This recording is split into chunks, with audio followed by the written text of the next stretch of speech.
Welcome to the Bookworm Duo, where we explore a variety of books. Let's get started.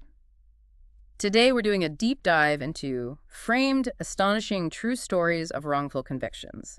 It's by John Grisham and Jim McCloskey. Right. It's a really powerful book, 10 True Stories. Exactly. Grisham researched 5, and McCloskey did the other 5, drawing on his work with Centurion Ministries. And our plan today is basically to summarize these stories, right, in the order they're in the book. Yep. Just walk through them and highlight these, well, shocking miscarriages of justice. And it's quite a group of people, 23 individuals in total. 23. And they spent, decades collectively in prison for things they just didn't do. Decades. It's staggering. And, what struck me right away is the racial makeup. It's almost an even split between the wrongly convicted. Yeah, that really jumps out. It shows this isn't just impacting one group. It cuts across different backgrounds. Mhm. And as we get into these cases, you start seeing these, recurring themes pop up again and again. It's quite troubling. Definitely. Things like police investigations getting sidetracked, sometimes just based on a hunch, A hunch. And then these really coercive interrogations leading to false confessions. Right, confessions that sometimes don't even line up with the basic facts of the crime. People Yep. confessing to details that were just wrong. And unreliable eyewitnesses, that's another big one. Plus, the whole issue with forensic science. Oh, yeah. Especially things like bite mark analysis, which we now know is, well, pretty much discredited. But it was used as solid evidence back then. And in some cases, it's truly awful. The actual person who did it was known, or even testified against the innocent person. It's mind-boggling. And we have to remember the stakes here. 4 of these people were sentenced to death. Sentenced to death. Some came incredibly close to being executed. Dangerously close. And one, Todd Willingham, was actually executed before, really compelling evidence of his innocence surfaced. That's just devastating. It really underscores the fallibility, right? Especially Yeah. when the death penalty is involved. Absolutely. The potential for irreversible error. Okay, let's dive into the first case from the book, researched by Grisham, the Norfolk Four. Right. The rape and murder of Michelle Bosco in Norfolk, Virginia. So initially they looked at 7 U.S. sailors. But here's the thing. DNA and physical evidence cleared all of them. Cleared them completely. But the investigation didn't stop there. It sort of took this sharp turn based purely on one detective, gut feeling. Just a hunch again.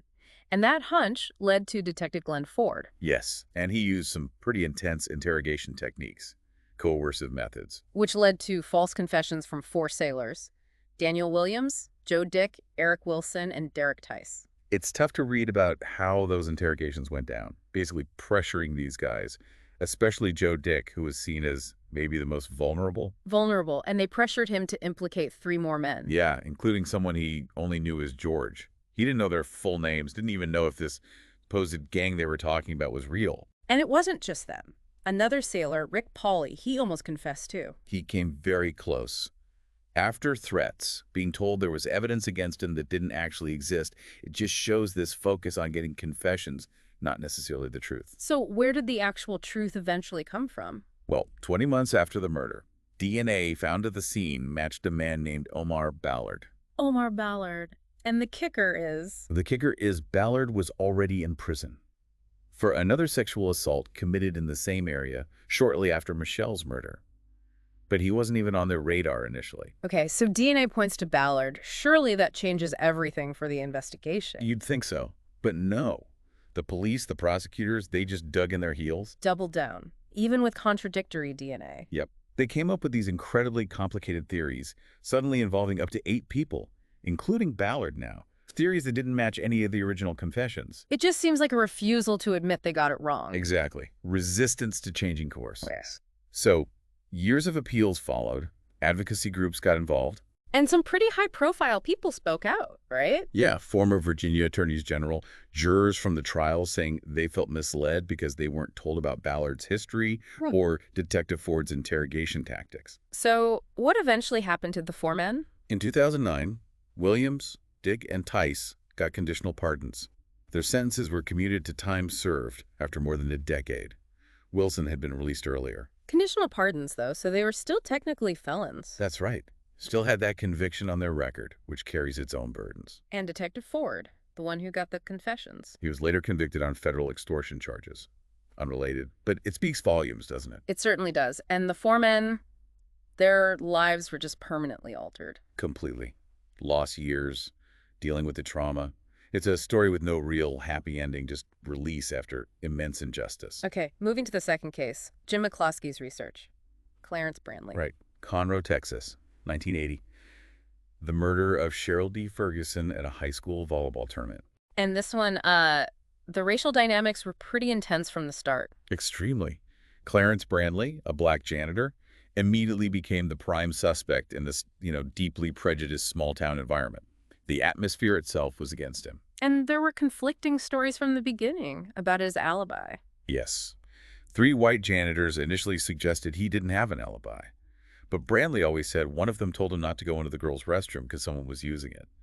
A key contradiction right there. And the defense faced a lot of hurdles. Big time. His bond was secretly increased, keeping him locked up. And the judge assigned to the case, known to be pro-prosecution. Even the jury process was problematic. Horrifically so. One juror, Bill Strack, voted not guilty. He faced intense pressure, racist abuse from other jurors. It even affected his job later on, just for doing what he thought was right. Wow, so the defense pointed out flaws, like hairs found on the victim. Exactly. They highlighted the sloppy police work, unidentified Caucasian hairs on the victim, major inconsistencies in the prosecution's story. But it seemed to fall on deaf ears. And the prosecutor's closing argument. Filled with racial bias. District Attorney Keeshan basically appealed directly to the jury's prejudice. And it worked. Brandley was convicted of capital murder in '81. And then sentenced to death. Sentenced to death. Based on that, plus some false testimony during the punishment phase from a woman with a history of making things up. And then evidence started disappearing. Unbelievably, yes. Trial exhibits, including the crucial vaginal swabs, just vanished. Orchestrated, it seems, by the judge and the DA. Just blatant misconduct. That's corruption. Absolutely. And the appeals process showed more of the same. But then, a breakthrough in an evidentiary hearing in 1986. What happened? New evidence came out. A new suspect, James Dexter Robinson, emerged, based on a confession he'd made to his girlfriend, plus eyewitness accounts placing him there. So a judge looked at this new evidence. Yes, Judge Pickett. He recommended a new trial.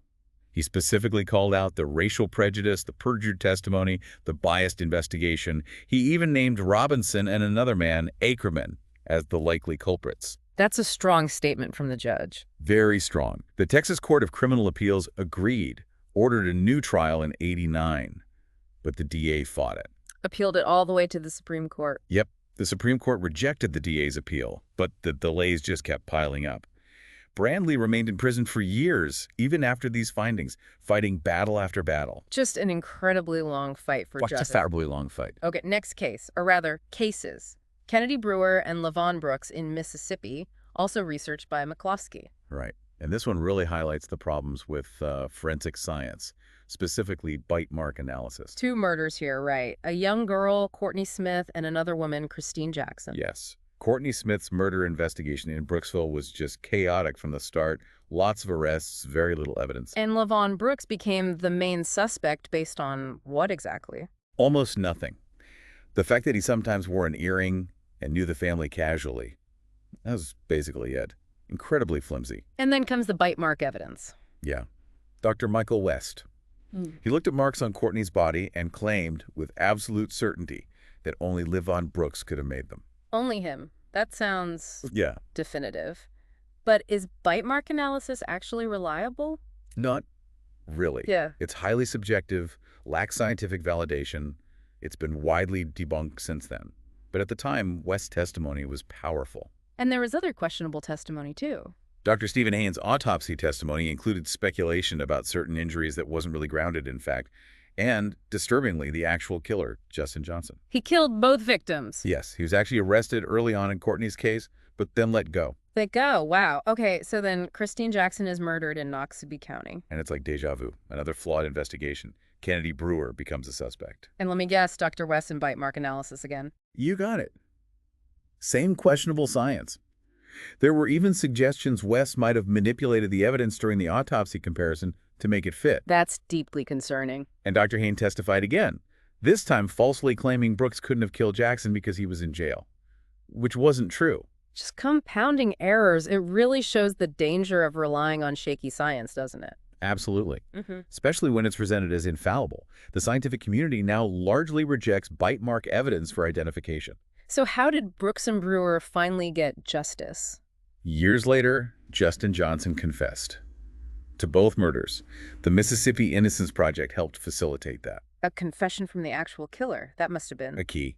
It finally exonerated Brooks and Brewer, but only after they'd spent years locked up because of flawed investigations and that bogus bite mark evidence. unbelievable. Okay, case number 4. Back to Georgia, Savannah this time. The murder of Stanley Jackson in 1991. Yes. Mark Jones, Kenny Gardner, and Dominic Looper. 3 young white soldiers. This case involves racial tensions, questionable IDs, and suppressed evidence. Researched by McCloskey. So how did they become suspects? Based on a very shaky identification of their car by a black eyewitness, and despite zero physical evidence linking them, they were pulled in for intense interrogations. Let me guess. Coercive tactics. Classic tactics, lying to them, telling each one the others had already confessed. Standard, sadly, in some of these stories. And the backdrop was Savannah, with existing racial tensions. Exactly. Plus, there was political pressure to solve the case quickly, make arrests. Was there any other evidence against them? A key witness, a woman named Radford, claimed Gardner confessed to her. But there was no recording, no signed statement, highly suspect. And the prosecution tried to paint them negatively. Yeah, it tried to portray them as racist thrill seekers. They even twisted their hobby of playing Dungeons and Dragons into something sinister. Seriously, Dungeons and Dragons. Seriously. Meanwhile, the defense showed they had strong alibis, evidence they weren't racist at all. Were there issues with the jury here too? Big issues. One juror knew the victim's father, apparently already believed the soldiers were guilty before hearing evidence. Another alternate admitted hearing neighborhood gossip. That doesn't sound impartial. Not at all. And after the conviction, some jurors signed affidavits saying there was racial intimidation during deliberations, threats if they voted to acquit. But appeals based on that were denied. Denied. The Georgia Supreme Court rejected the juror misconduct claims. So what finally turned the tide? Centurion Ministries got involved. They reinvestigated and found something huge the defense never knew about. Suppressed evidence. Exactly. A Yamacraw police report from the same night as the murder. It detailed other white men driving around Savannah, specifically looking to shoot black men. Whoa. That's massively important. A completely different set of suspects. Hugely exculpatory. Ugh. And it was never given to the defense. So this came out later in a hearing. Yeah, a 2013 evidentiary hearing. Testimony revealed the eyewitness wasn't even sure about the car ID initially, and the police knew it was shaky. Even the assistant DA basically admitted the focus was just on nailing the soldiers. And the Georgia Supreme Court finally acted. Finally, in 2017, they overturned the convictions, cited that suppressed police report as crucial evidence that should have been disclosed. 26 years. 26 years of wrongful imprisonment. The relief for those men must have been immense, but you can never get that time back. It just highlights the critical need for prosecutors to share all evidence, not just what fits their narrative. Absolutely. Okay, number 5. Morton Keith Johnson. Chester, Pennsylvania, 1997. Murder of Henrietta Nickens. Another McCloskey case. This one really turns on the testimony of one very unreliable witness. Who was that? A local drug dealer named Rick McElwee. The investigation pretty quickly focused on Johnson, Sam Grasty, and Derek Chappell, almost entirely based on McElwee's statements. But his story wasn't consistent. Not at all. His account of what happened changed significantly multiple times. Major red flag right there. Was there physical evidence linking Johnson and the others? Well, the prosecution focused on a green jacket found at the scene, claiming it belonged to Grasty. But all the defendants denied knowing anything about it. And crucially, DNA. Crucially, yes. Semen found in the victim's rectum was tested. The DNA excluded Johnson, Grasty, Chappell, and it even excluded McElwee himself. It excluded everyone involved in the prosecution's theory, pointing to someone else entirely. Exactly, an unknown male perpetrator. And the DNA showed the deposit was likely around the time of death, and Mrs. Nickens hadn't had any recent partners. So with McElwee's changing stories and exclusionary DNA, the case should have collapsed, right? Logically, yes. But the prosecution came up with these, frankly, absurd scenarios trying to somehow involve McElwee and this unknown male while still blaming Johnson and the others. And the judge bought it. The judge sided with the prosecution, believed McElwee's inconsistent testimony over the DNA evidence. Johnson was convicted of second-degree murder, life sentence. Based on nothing but McElwee's word and a questionable jacket. Pretty much. And the fact that the DNA evidence came out later, but prosecutors still argued for their guilt, Yeah. is just deeply disturbing. They appealed, of course, but got nowhere in state or federal court, just stuck. Another case highlighting the danger of relying on incentivized or unreliable witnesses. Definitely, especially when physical evidence points in a completely different direction. Okay, sixth story. Ellen Reasonover, Dellwood, Missouri, 1982. The murder of gas station attendant Jerry Buckley. McCloskey again, and this one is just upside down. Ellen Reasonover, a black woman, actually came forward as a witness. She tried to help the investigation. Yeah, she gave police details about a suspicious car, people she saw near the station around the time of the murder. But somehow, she became the prime suspect. How does that even happen? It happened based on the testimony of two white individuals, Liner and Jolliffe, both with extensive criminal records. And let me guess, they got a deal. Bingo. Lenient treatment, reduced charges, in exchange for testifying against Ellen. Classic incentivized testimony. So what were their backgrounds? Liner was a heroin addict involved in a big credit card theft ring facing serious time. Jolliffe claimed Ellen confessed to her. But was there proof of that confession? Actually, there was proof against it. A taped conversation exists where Ellen explicitly and repeatedly denies any involvement, says she's innocent, but the prosecution ignored that. They ignored the tape and vouched for these unreliable witnesses instead. They did. Presented Liner and Jolliffe as credible, despite their obvious motives to lie, and the jury believed them. So Ellen was convicted. Convicted of capital murder in 1983, and sentenced to death, based entirely on the word of two people who were clearly motivated to frame her. Her denials meant nothing. Sentenced to death after trying to help. That's chilling. It's a horrifying example of how the system can turn on someone, especially when unreliable, incentivized witnesses are given credibility they don't deserve. Moving on to number 7, Joe Bryan. Clifton, Texas, 1985. Murder of his wife, Mickey Bryan. This is a Grisham case. Yeah, and this one is a stark example of tunnel vision and the devastating impact of junk science. Joe Bryan was the immediate suspect. Immediately.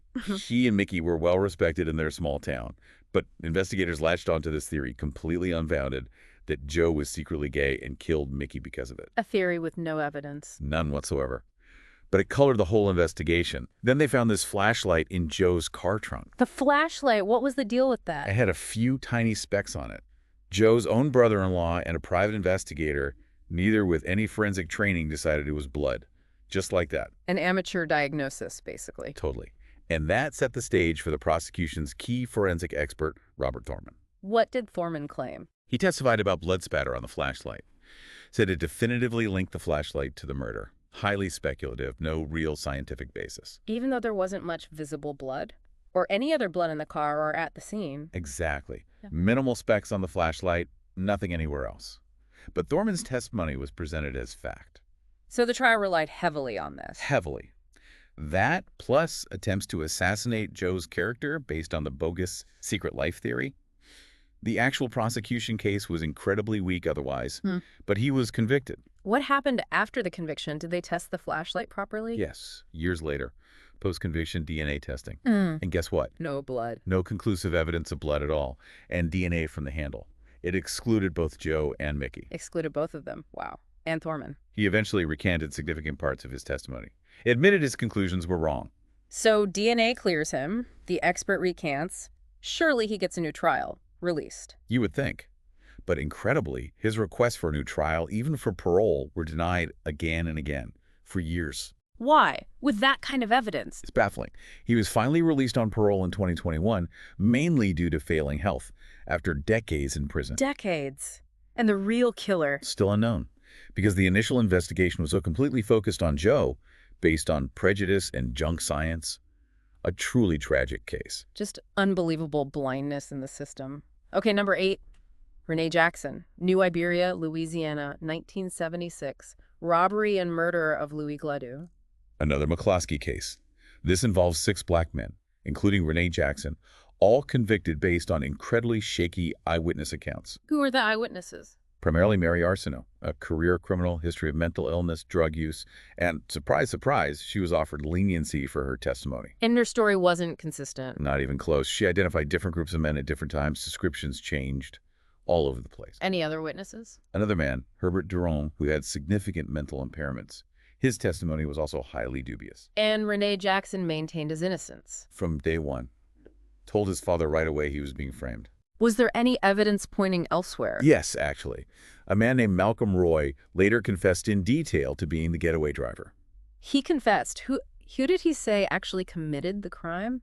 He implicated two others, Preston Demouche and Jerry Paul Francis. Said they were the ones who went inside the store. Did his confession line up with the facts? Perfectly. Timeline matched, and he was found with a lot of loose change right after the robbery, consistent with robbing a convenience store. So a detailed confession pointing to different people. Did the authorities switch focus? Inexplicably, no. They stayed laser-focused on the original 6 suspects. Even tried to get some of them to testify against the others? Yeah, offered immunity to Ronald Miller and John Collins if they testify against Jackson and the others. They refused, said they were all innocent. What happened to Demouche and Francis, the ones Roy implicated? They were eventually convicted, but only of robbery, not murder, in separate trials. Got long sentences, though, but the focus remained on the initial 6. So Jackson and the others remained convicted of murder. For decades, Centurion Ministries investigated 60 Minutes did a segment exposing the injustice. Malcolm Roy's own brother even signed an affidavit confirming Roy's involvement and the stolen coins. But appeals were still denied. Denied at every level. Despite overwhelming evidence of unreliable witnesses, a credible confession pointing elsewhere. It's just staggering. Another example of the danger of incentivized testimony and tunnel vision. Truly staggering. 9th case now. Linda Jo Edwards' murder in Tyler, Texas, 1978. Carrie Max Cook. Grisham researched this one. Yeah, and this case is just riddled with misconduct, suppressed evidence, junk science again. Really disturbing. How did Carrie Max Cook become the suspect? He had a minor criminal record. His fingerprints were found on the victim's patio door, and some acquaintances testified against him, kind of painting him unfairly as a peeping Tom. Mostly circumstantial stuff. And the prosecution leaned on forensics. Heavily. And irresponsibly. They used this completely bogus science of aging fingerprints to claim Cook's prints were left at the time of the murder. No scientific basis for that whatsoever. Aging fingerprints. That sounds made up. It pretty much is. And they also had a forensic psychiatrist testify, classifying it as a lust murder by a stranger, even though Cook knew the victim. Again, highly speculative, presented as expert opinion. And crucial evidence was hidden. Absolutely. The prosecution suppressed grand jury testimony that offered a perfectly innocent explanation for why Cook's fingerprints were on that patio door, if the jury had heard that. But they didn't, so he was convicted and sentenced to death. Convicted and sent to death row in '78, endured years of horrific abuse there. What eventually broke the case open? Well, investigations later proved the fingerprint aging stuff was nonsense. But the huge breakthrough was DNA testing in 1999. What did the DNA show? Semen found on the victim's panties belonged to Jim Mayfield, Linda's former lover, not Carrie Max Cook. Mayfield, the ex-lover, that's massive. Surely Cook was released immediately. You'd think so. DNA points directly to someone else, clear evidence of misconduct. But no, Cook remained locked up for years more. Years, even after the DNA. Why? It's outrageous.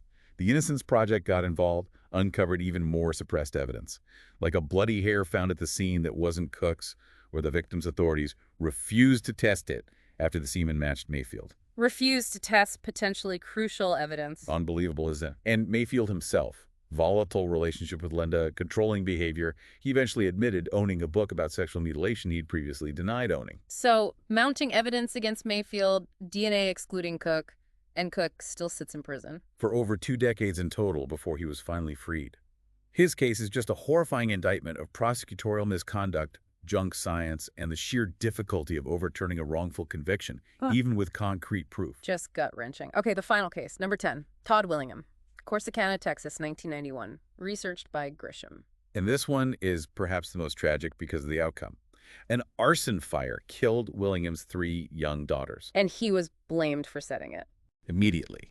Based entirely on the flawed conclusions of 2 fire investigators using what we now know is completely outdated and incorrect arson science. Outdated science presented as fact again. Exactly.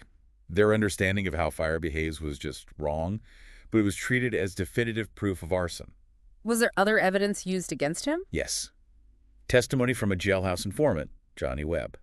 Webb later recanted everything, admitted he lied in exchange for benefits from the prosecution. An incentivized informant who later recanted. Another recurring theme. And they even had that forensic psychiatrist, Dr. Death, label Willingham a sociopath without ever examining him, just adding prejudice. Did Willingham maintain his innocence? Vehemently, right up until the end. And later reviews of the fire science confirmed his claims. Absolutely. Multiple independent experts reviewed the original investigation and concluded there was no scientific basis to call it arson.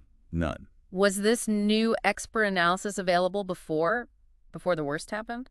Yes. A detailed report outlining all the flaws in the original arson investigation was actually completed the very day Willingham was scheduled to be executed. The day of. Did the governor see it? It seems it wasn't reviewed. The execution went ahead. And the informant, Webb, admitted he lied. Yes. Later admitted under oath he completely fabricated his testimony for a deal. David Grann's reporting in The New Yorker really brought national attention to how flawed the whole case was, especially the forensics. So Todd Willingham was executed in 2004. Executed. Despite overwhelming scientific evidence pointing to his innocence that emerged both before and after. It's just the ultimate irreversible failure of the system. A stark warning about the death penalty. These 10 stories, going through them like this, it really reveals these deeply disturbing patterns, doesn't it? It really does. The pressure to close cases leading to tunnel vision, the impact of unreliable testimony, whether from eyewitnesses or incentivized informants, the misuse of science. It shows how easily things can go wrong. So easily. And the human cost is just immense. Immense. But you also see the incredible resilience of the people who were wrongly convicted. And the vital work of groups like Centurion Ministries, the Innocence Project, fighting for years, often against incredible odds. They offer some hope. A glimmer of hope, yeah. But the damage done to these individuals, their families, it's undeniable. You can't undo that. You really can't. And thinking about all the factors, racial bias, pressure on police and prosecutors, the limits of memory, junk science, it makes you really question the system. It forces you to. What does it mean that these kinds of injustices happen in a system meant to protect people? Right. And what safeguards do we need? How do we prevent this from happening again? Because clearly the current ones aren't always enough. That's the question the book leaves you with, isn't it? Yeah. Profound questions about fairness, reliability, and what justice really looks like. It definitely makes you think. It absolutely does. A really powerful and often difficult read. Thanks for joining us. Subscribe for more bookish adventures and hit that like button if you enjoyed the ride. Don't forget to share the knowledge, spread the word.